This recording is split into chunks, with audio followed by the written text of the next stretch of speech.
चलो आज माँ को वृद्धाश्रम दिखा ही लाता हूँ। संदीप ने अपनी पत्नी सुनीता से कहा।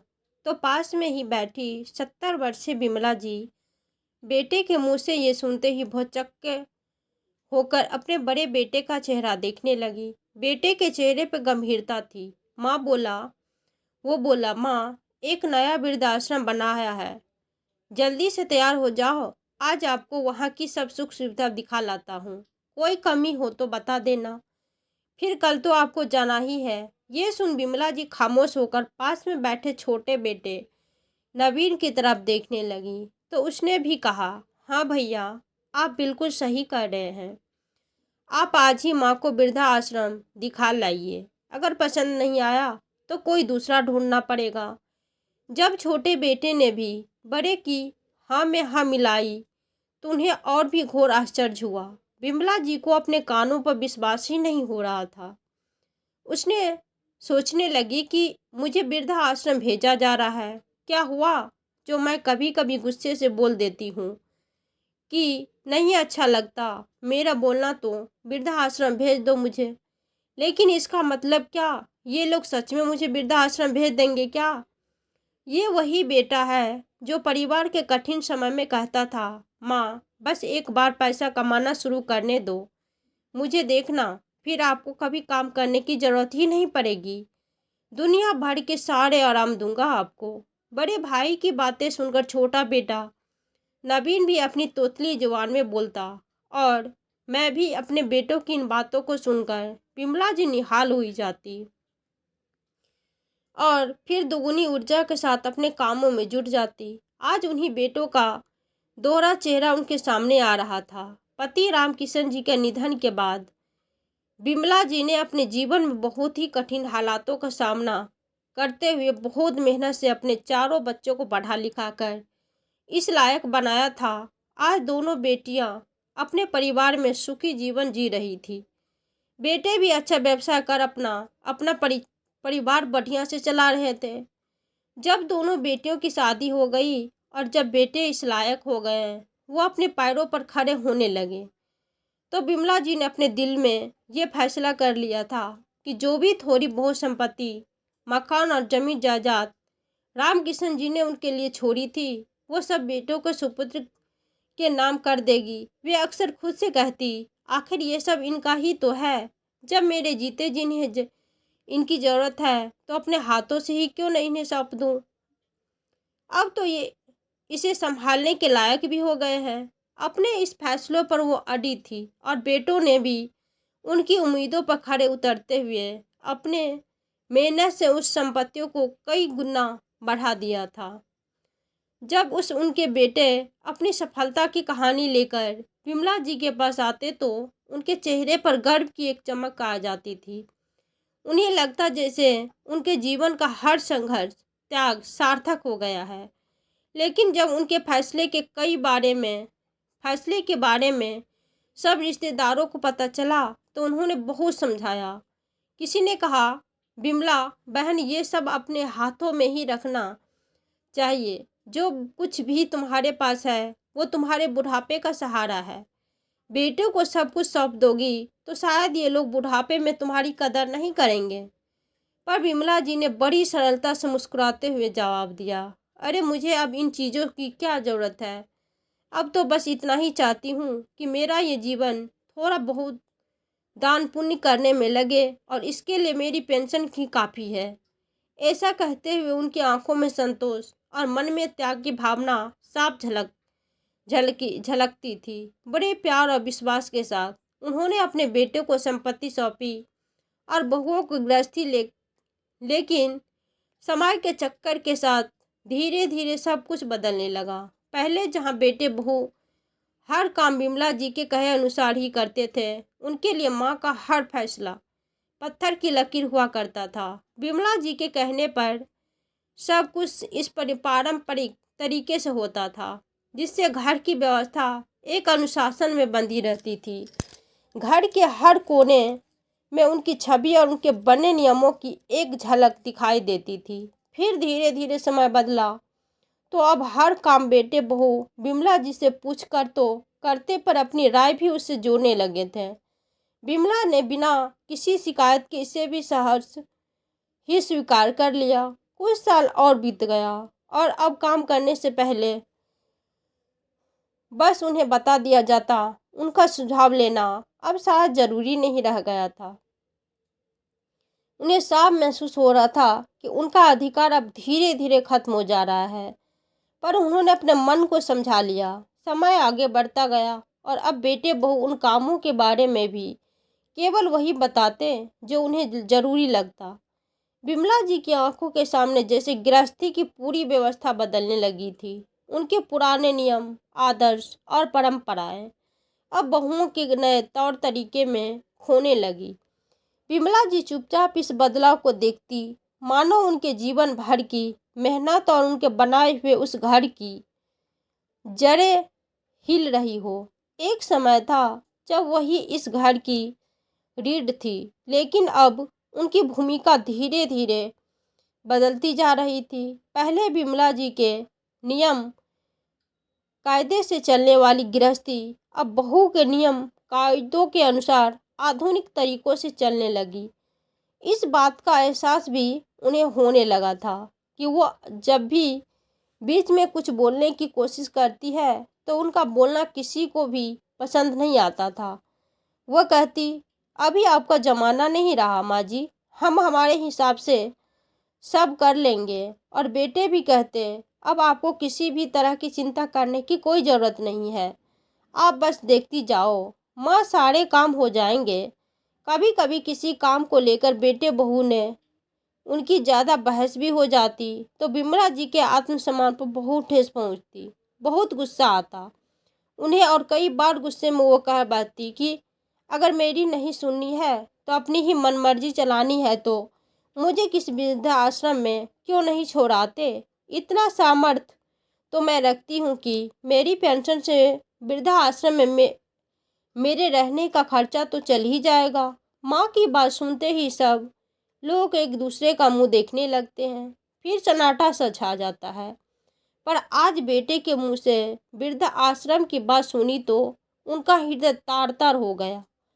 कभी नाते रिश्तेदार की बात आ जाती थी तो कभी उनका दिल खुद अपनी ही परवरिश पर प्रश्न चिन्ह लगा रहा था। माँ चले बड़े बेटे संदीप की आवाज़ से विमला जी अपने सपनों से बाहर निकली तो छोटा बेटा भी बोला, माँ मैं भी चलता हूँ। भैया आप दोनों के साथ बेहद मुश्किल हालातों से गुजरकर चट्टान की तरह मजबूत हुई। विमला जी अपने आंसुओं को चश्मा में ही समटते हुए कार में जाकर बैठ गई। दोनों बेटे भी आ गए। कार में बिल्कुल शांति थी, लेकिन विमला जी के मन में तूफान चल रहा था। आंसुओं को रोक अपने आप को संयत कर विमला जी ने खामोशी तोड़ी और बेटों से पूछा, तुम दोनों ने ये फैसला सोच समझकर तो लिया है ना? ये यही सही लग रहा है तुम्हें? विमला जी की बात सुनकर छोटा बेटा कुछ नहीं बोला। वो चुप था, पर बड़ा बेटा बोला, इसमें गलत भी क्या है माँ? विमला जी ने कहा, समाज क्या सोचेगा? तभी छोटे बेटे ने कहा, उदाहरण ही प्रस्तुत होगा माँ। समाज के सामने तो ऐसा उदाहरण। विमला जी सोचने लगी और गाड़ी में फिर से शांति छा गई।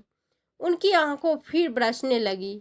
शहर से थोड़ा बाहर निकलकर एक आश्रम के आगे गाड़ी रुक गई। नई बिल्डिंग दिख रही थी, जोरों से काम चल रहा था। बगीचे में तरह तरह के फूल खिल रहे थे। किसी की एक प्रतिमा भी लगी थी जो कि कपड़े से ढकी हुई थी। इन तीनों को देखकर एक आदमी लपट कर आया तो बेटे ने परिचय करवाया कि ये यहाँ के मैनेजर है। तो इधर से संदीप ने भी कहा कि ये हमारी माताजी है, आप इन्हें आश्रम विजिट करवा कर सारी सुख सुविधाओं के बारे में बता दीजिए। मैनेजर विमला जी को लेकर आश्रम घुमाने लगा और सारी सुख सुविधाओं के बारे में उन्हें बताने लगा। साथ ही उसने भी ये भी बताया कि बुजुर्गों को अपने दैनिक उपयोग की चीज़ जैसे कपड़े वगैरह भी लाने की कोई ज़रूरत नहीं है, सब यहीं पर मिलेगा। इसके अलावा अगर किसी बुजुर्ग को इन सुविधाओं के अलावा भी किसी सुविधा की ज़रूरत पड़ेगी तो वो अलग से उसे उपलब्ध करवा दी जाएगी। विमला जी भरे मन से मैनेजर की सारी बातें सुनती रही। नियति को ईश्वरीय आदेश समझकर स्वीकार करने की अद्भुत क्षमता थी बिमला जी के अंदर। इसीलिए वो इस आश्रम में ही रहने का मन बनाने लगी।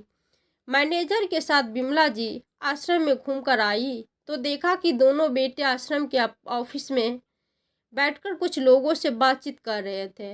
बिमला जी को देख बेटे ने पूछा, कुछ कमी तो नहीं है माँ? कमी हो तो बता दो, पूरी कर देंगे। बिमला ने तो ना सिर हिलाया, बोल नहीं फूटे। उनके मुंह से और आंखें फिर से नम हो गई, लेकिन उन्होंने नमी को चश्मे के बाहर नहीं आने दिया। एक आदमी ने मैनेजर को आकर जानकारी दी कि आश्रम का बोर्ड 2 घंटे में आ जाएगा और शाम तक मुख्य द्वार पर फिट हो जाएगा। तभी बिमला जी का बड़ा बेटा बोला, ठीक है मैनेजर साहब, आश्रम में रहने वाले सभी बुजुर्ग कल से ही आएंगे, तो हम भी माता जी को लेकर कल ही आते हैं। इस पर मैनेजर ने कहा, जी कल 11 बजे तक आ जाइएगा। 11:30 बजे उद्घाटन है। तीनों घर को लौटे गए। रास्ते भर शांति छाई रही। बिमला जी अपने कमरे में जाकर लेट गई और अपने नए जीवन के लिए मन को मनाने की भरसक कोशिश करने लगी। रात का खाना भी जैसे तैसे गले से नीचे उतार लिया, मानो पेट में नहीं बल्कि उनके दिल पर एक भारी बोझ रखा जा रहा हो। पूरी रात करवटें बदलते हुए बीत गई। न नींद ने उनकी आंखों में झांका और न मन को कोई चैन मिला। उस रात उनकी सोच के समुद्र में गहरी हलचल मची हुई थी। उन्हें बस एक ही सवाल परेशान कर रहा था कि क्या उनके घर परिवार में किसी भी चीज़ की कमी है? रुपये पैसे की, सुख सुविधा की, बेटों का बिजनेस भी तो बहुत अच्छे से चल रहा है, फिर वो लोग क्यों उन्हें वृद्धाश्रम में भेजने पर तुले हुए हैं? उन्होंने अपनी पूरी जिंदगी इस परिवार के लिए समर्पित कर दी। हर कड़ी को प्यार से बांधा, हर मुश्किल से ढाल बनकर खड़ी रही। फिर क्यों अब उन्हें ऐसा लगने लगा कि इस घर में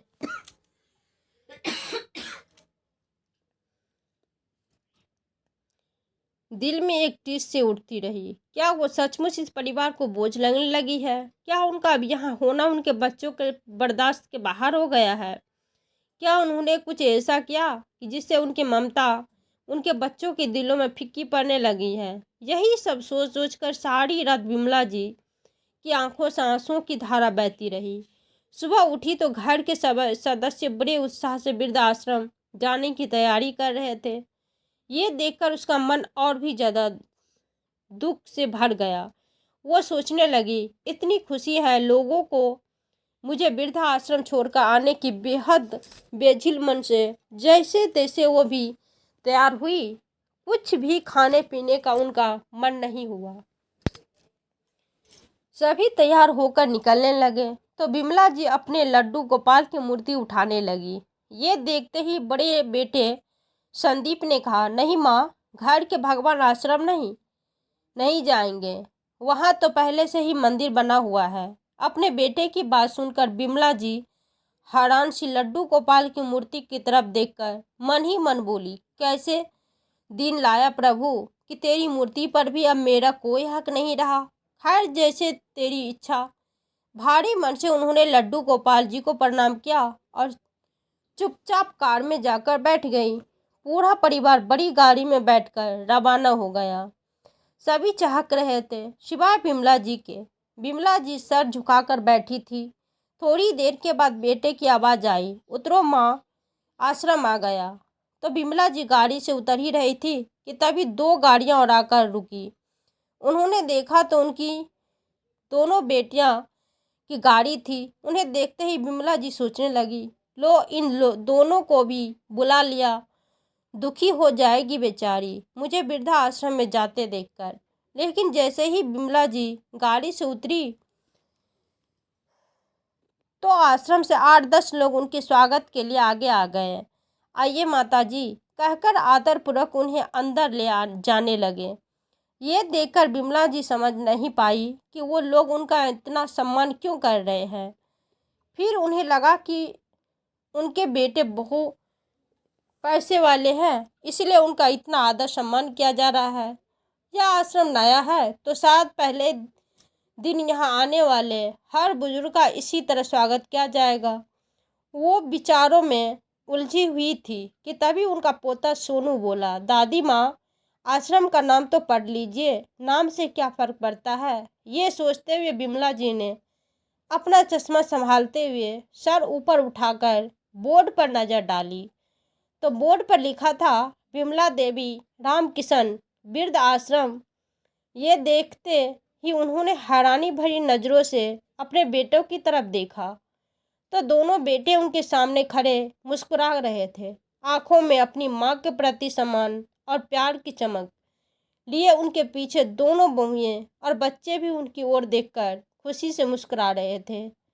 तभी बड़ा बेटा थोड़ा आगे बढ़ा और धीमे से बोला, माँ, आप वृद्धा आश्रम में रहने का नहीं बल्कि वृद्ध आश्रम खोलने का सामर्थ्य रखती है। उसकी आवाज़ में गहरी श्रद्धा थी। आज आपको इस वृद्धा आश्रम का उद्घाटन करना है और पिताजी की मूर्ति का अनावरण भी। ये वृद्ध आश्रम अब आपकी देखरेख में चलेगा क्योंकि बुजुर्गों की समस्याएं आप ज़्यादा बेहतर तरीके से समझ सकेगी। उन्होंने एक बार फिर वो चक्की होकर बेटों की तरफ देखा। बेटों की बात सुनकर बिमला जी की आंखों में खुशी से आंसू झलक आए थे। उनके सपनों से कहीं ज़्यादा था। उन्होंने कहीं सोचा भी नहीं था कि उनकी मेहनत, उनका त्याग और उनका अनुभव इस तरह सम्मानित होगा। उनके जीवन की आखिरी बारी अब किसी नई शुरुआत की तरह लगने लगी थी, जहां वो न केवल अपने परिवार के लिए बल्कि उन सभी बुजुर्गों के लिए जी सकेगी जिनकी ओर देखने वाला शायद कोई नहीं। उनके बेटे की बात सुनकर चट्टान की तरह मजबूत बिमला जी की आंखों के पानी का बांध अब टूटकर चश्मे से बाहर आ रहा था। दोनों बेटों को गले से लगाकर झरझर आंसू रुकने का